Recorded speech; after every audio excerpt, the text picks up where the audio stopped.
Welcome. Attention, please. Welcome aboard. Welcome to the No Comfort Zone podcast. It's time to get out of your comfort zone and live on purpose.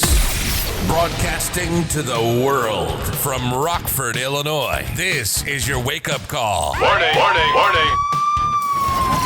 You are the solutions to all your problems. Stop thinking average. Become the hero version of yourself. Every day, every time, without fail, no exceptions. It all matters. You've entered the No Comfort Zone. It's time for a reality check. Hey, welcome back. I'm at that point where I've come up with a new definition for failure. The new definition for me for failure is pretty astonishing, because when I did the first podcast, my intention was never to be a podcaster. I was never going to be that guy. I didn't know enough about it. I didn't see any value in it. And quite frankly, I never even listened to podcasts before. Now I'm consumed by them. There's so much information out there in podcasts that could be beneficial, helpful, and even entertaining.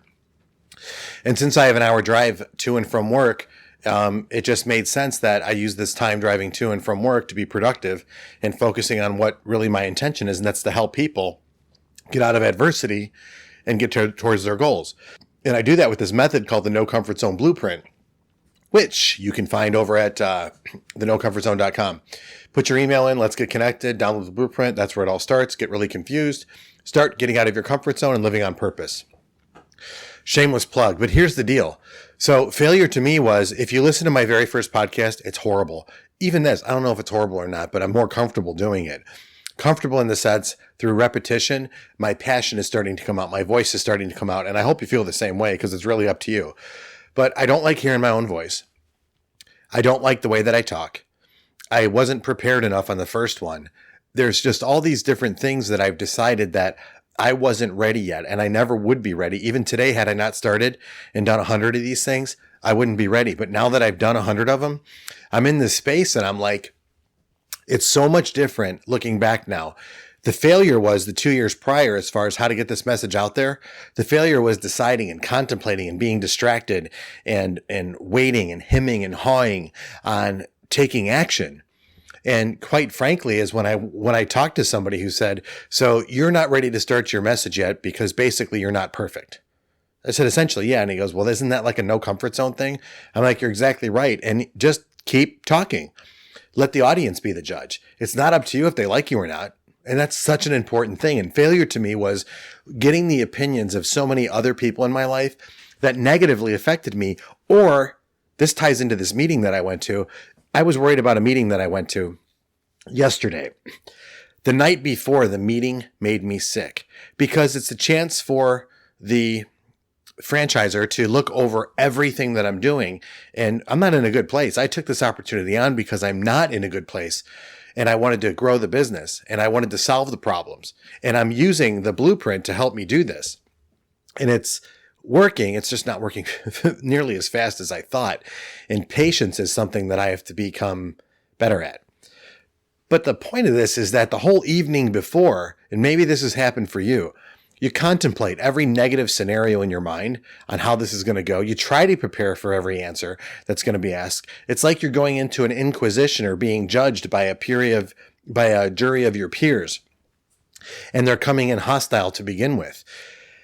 And what was the craziest thing is that's where my mind went. Now, the actual meeting, I had support from my higher ups. I had the franchisor that was actually very supportive, encouraging, and appreciative that we're actually working and going in the right direction. Why do I find this failure? Because if you get stuck in your own head like I do and like I have and like I will continue to do, that's part of that whole comfortable thing.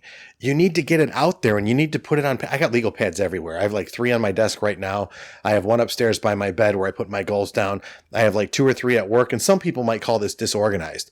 But if I can put my thoughts on paper, what's really going on? What's really going on is in my business, we are underperforming. We're not underworking. We're just not getting the results. So our results are not where they need to be. So we need to throw a lot more effort at it. We need to do a lot more strategy. We need to do a lot more teamwork.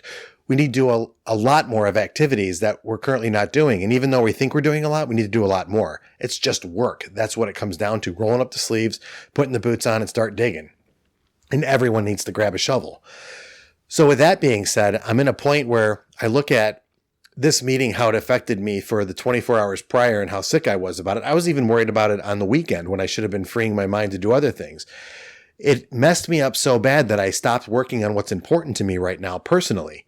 Work is work. On the side, what I'm doing is I'm working on helping people get out of their comfort zone to live on purpose so they don't wind in a coma like me. They don't wind addicted like me. They don't wind up divorced like me. Or if they do go through divorce, they know how to handle it when they get out. People that have been misdiagnosed, people that are struggling. I want to help those people get to the next level, because when you're the hero version of yourself, everybody wins. Everybody wins. When you become not the good guy or the nice guy, when you become the great guy, the great gal, when you become that source of leadership for the people around you. And I work with a bunch of people that are starting to show up, that are starting to be those leaders, and you can see it, and it's awesome. Now they're getting a following. Now people are doing it, and it's because of the blueprint, the method that I'm using, and it is literally because of their hard work, their character, their dedication, and everything else.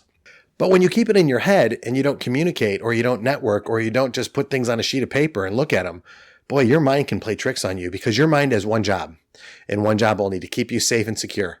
You're on autopilot. Most of us are on autopilot, and I was on autopilot for about 20 years. When I look back, it's pretty much since high school I've been on autopilot. With a few times I've woken up, joined the Marines. A few times I've woken up, I moved to Hawaii. A few times I've woken up, became a national sales trainer. A few times I woke up to see the birth of my daughter, birth of my son. But everything else after that fell back asleep, autopilot. Even to the point when adversity struck me, doctors are saying, hey, you know what? You're this, or you're that label, or you're all these other labels, and we're going to put you in an institution for a while to get your meds right. And it's just a bunch of BS. In the end, it's time for you to get out of autopilot and get a grip of your life. Let your mind control your body, not your body control your mind, because that's what's happening. And when I put some major intention in some areas and I took action, my life began to change. And when I did it continually, my life became better. My life became more purposeful. My life became more intense. It became real. And when you wake up and you look around, it's like you never want to go back to sleep again, because there's so many things, so many opportunities. There's so many wonderful things that are around you. But you got to go through this growth period to get there, because you're fighting, like I heard, you're fighting like 95% of your habits and what you have going on by age 35. You have to fight against that. And that's what the No Comfort Zone challenge is you basically fight all that. You fight it for 30 days, and then you go another 30 on your own, and you see what happens. Absolutely amazing, the results people get. And here I am, the No Comfort Zone guy, getting stuck in my head, worried about a meeting. Let's go back to the podcast. Worried about what people are going to think, worried about what they're going to say. In the end, it doesn't matter. Really, nothing matters other than you taking whatever it is that you have to give to the world and you put it out there. And if that's you being a great human being, good, prove it. If that's you being a rock star salesperson, prove it. If that's you being a fantastic spouse, a fantastic parent, prove it. That's all it comes down to, because nobody really cares about what you have to say. They care about what you do. And when you do something and then you talk about it, then people want to listen. When you talk about it and you haven't done it, nobody wants to listen. So now I'm actually right around the 100 mark on the podcast. One of the best, most exciting things I've done in my adult life is actually get outside of my comfort zone and start doing this, because now I'm helping people. And as I mentioned on the last podcast, I'm helping people from literally all over the world now. And I think it's absolutely fantastic that roughly 100 podcasts ago, maybe 4 months ago, or in August, whenever I started this, I had no idea where it was going to go. I just knew I wanted to help people. I'm helping myself, so thanks for listening. Hopefully I'm helping you. And really, I want you to know this. If you get outside of your head, that's the first part of the comfort zone. If you get to the point where you go to the blueprint and you download the blueprint and you look at it and you start to see, man, what does all this mean? You watch the videos, you look at the emails, and you start to comprehend exactly what you're putting yourself into. And if you need a little bit more support, I'm giving the workbook. I'm going to be throwing that out there. And then also there's going to be some group coaching we're doing. I'm trying to get 20 people together to do a No Comfort Zone challenge over 60 days. It'll be absolutely amazing. But when you do this, what you're doing is you're saying yes, that you want a different life. You're looking for that hero version of yourself. And the best part is no one's going to give it to you. You're taking it. So literally, get out of your comfort zone and start living on purpose. Say Goodbye. Want more of the No Comfort Zone? You can follow Dan on Instagram and Twitter at No Comfort Zone 1. Bye. Or on the web at thenocomfortzone.com. Bye-bye. Bye-bye. Thanks for listening to the No Comfort Zone podcast. Bye-bye.